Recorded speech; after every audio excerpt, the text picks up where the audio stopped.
আসসালামু আলাইকুম। আশা করি সবাই ভালো আছেন। এটা একটা চার্জার ফ্যান ডিফেন্ডারের। এটা সমস্যা হয়েছে, এটা সুইচ কাজ করে না। ৮-১০ বার ট্রাই করলে হয়তো একবার ঘুরতে শুরু করে। তো নর্মালি টেকনিশিয়ানের কাছে নিয়ে গেলে সুইচ ঠিক করতে ৩00-৪০০ টাকার মতো খরচ হয়। তো আজকে আমি আপনাদের সাথে একটা টিপস শেয়ার করব, যেন এটা সার্ভিসিংয়ের দোকানে না গিয়ে ঘরে বসেই আপনারা এটা রিপেয়ার করে ব্যবহার করতে পারেন।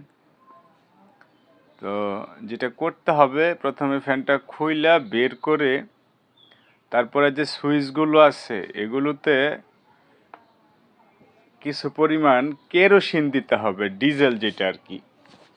কেরোসিন দিলে হবে কি, দীর্ঘদিন ফ্যানগুলো ব্যবহার না করার কারণে শীতকালে যেহেতু আমাদের চার্জার ফ্যানগুলোর দরকার পড়ে না, এ কারণে আমরা শীতকালে চার্জার ফ্যানগুলো ব্যবহার করি না, ফেলে রাখার কারণে সুইচের ভিতরে কার্বন জমে কন্ট্যাক্টগুলো মিসিং হয়। এই কারণে গরমের শুরুতে যখন আমরা ফ্যানগুলো বের করি তখন আর এগুলো কাজ করতে চায় না। তো এটার সমাধান হয়েছে যে এগুলোর সুইচ চেঞ্জ করে দিলেই হয়। তো সুইচ চেঞ্জ করে দিলে টেকনিশিয়ানের কাছে নিয়ে যেতে হবে, নতুন সুইচ এনে লাগাইতে হবে ৩00-৪০০ টাকার মতো। আমার এখানে আসলেই আমি ৩00-৪০০ টাকা বিল নিই।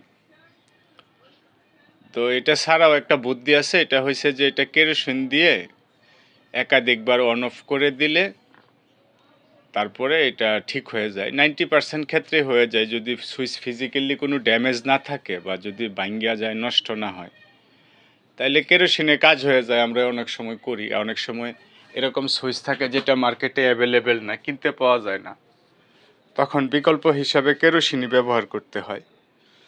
তো আমরা এটা কেরোসিন দিয়ে ভালো করে ওয়াশ করে নিছি। এখন আমরা ট্রাই করব যে ফ্যানটা ঠিক হয়েছে কিনা, চলে কিনা। এই যে দেখেন, এটা সুইচ পরিবর্তন না করে দিব্যি কাজ করতেছে।